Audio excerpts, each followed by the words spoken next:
लीजिए, आज अगर हम बात करेंगे ऑफिसर्स की, तो आज ऑफिसर्स के ऊपर भी जो है बड़े पैमाने पे जो है इसका वातावरण दिख रहा है कि वो सुरक्षित नहीं है।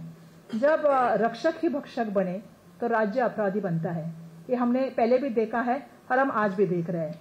मैं आप सबसे कहना चाहती हूँ कि डॉक्टर संपदा की जंग किससे थी? डॉक्टर संपदा की जंग थी राजनीतिक दबाव और तंत्र की विफलता से। आप जानते हैं कि डॉक्टर संपदा मुंडे जो है वो राजनीतिक दबाव का सामना कर रही थी, और मुझे यहाँ पे कहना होगा कि महायुति के ही घटक पक्ष के अजित दादा, एनसीपी की पार्टी के जो है वरिष्ठ नेता धनंजय मुंडे जी ने कहा है कि डॉक्टर संपदा मुंडे जो है, आपको पता है कि जो है दबाव में थी, राजनीतिक दबाव में।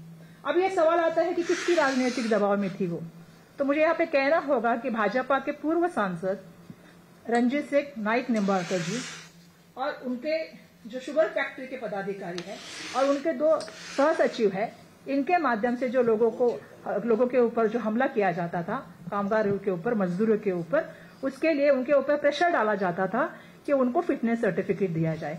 और इस फर्जी काम में डॉक्टर संपदा मुंडे उनके खिलाफ थी, उनका विरोध कर रही थी। उसके साथ साथ ये भी कहा गया उनसे कि जो पोस्टमार्टम रिपोर्ट है उसको भी बदला जाए। ये दादा का आदेश है। अब ये दादा कौन है आप समझ गए हो कि पूर्व सांसद की इसमें बात हो रही है। साथ ही में उनको ये भी कहा गया, धमकाया गया कि अगर आप नहीं देंगी तो जो है हम जो है इसके पूरा आपको सबक सिखाया जाएगा। इस तरह से धमकाने का काम हुआ, उनको अपमानित भी करने का काम हुआ कि ये जो लड़की है वो क्योंकि बीड़ जिले से आती थी, बहुजन समाज से आती थी, तो ये बीड़ जिले से है, जहां वहां आने वाले मजदूर भी बीड़ जिले से आते हैं, उस तौर कामगार रहते हैं, तो ये फिटनेस सर्टिफिकेट नहीं देगी क्योंकि ये बीड़ वाली है।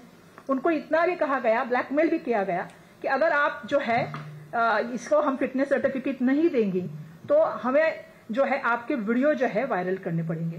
तो इस तरह से ब्लैकमेलिंग करने के बाद भी डॉक्टर संपदा मुंडे जी नहीं डरी।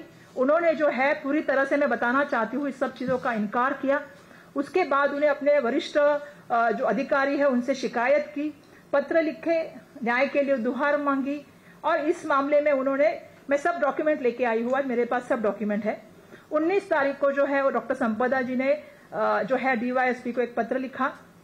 साथ ही साथ मैं बताना चाहूंगी कि ये जो 4 पन्ने वाला पत्र है, ये आपको मैं बताना चाहूंगी कि लास्ट में इसको सुसाइड नोट के साथ, जिसे आपने मालूम है कि उसको कंसिडर करने का काम किया है, जिसमें उन्होंने पूरी तरह से लिखा है कि राजनीतिक दबाव की वजह से जो है, आपको मैं बताना चाहूंगी कि उनको फर्जी सर्टिफिकेट देने के लिए मजबूर किया जा रहा है। उन्होंने ये बात वहां पे रखी है। और मैं उनके भाई का भी एक पत्र लेके यहाँ पे आई हूँ, जिन्होंने भी बताया है। साथ में मैं माहिती के अधिकार का भी कॉपी लेके आई हूँ, जिसमें संपदा मुंडे जी ने खुद इस बात का जो है पूरी तरह से ये किया है कि संपदा मुंडे जी ने कहा है कि मैं ये बताना चाहती हूँ कि ये जो मैंने केसेस की है, जो मैंने बातें की है बार बार, जिसकी मैंने चौकसी मांग की है, उस चौकसी मांग के लिए 19 जून से लेके 2025 से लेके 19 जून के मैंने 13 अगस्त तक जितने पत्र लिखे हैं, उस पत्रों के बारे में जो मुझे कोई कार्रवाई नहीं हुई है, इसकी मालूमात मिलनी चाहिए। उनके भाई ने भी उसी बात का जिक्र किया है, जिसका जिक्र मैंने आप सबके सामने रखा है।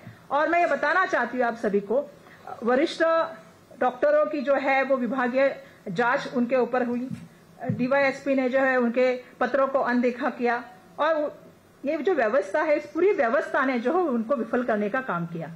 फिर वो इस बात को जो है उन्होंने लिखा है, अब तो ये सहन नहीं होता, मेरी मौत का ही यही कारण, यही न्याय दो।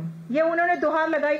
उनके जो ये पत्र गए हैं, उनके जो लेटर ये गए हैं, जिसमें जैसा मैंने कहा कि माहिती के अधिकार के माध्यम से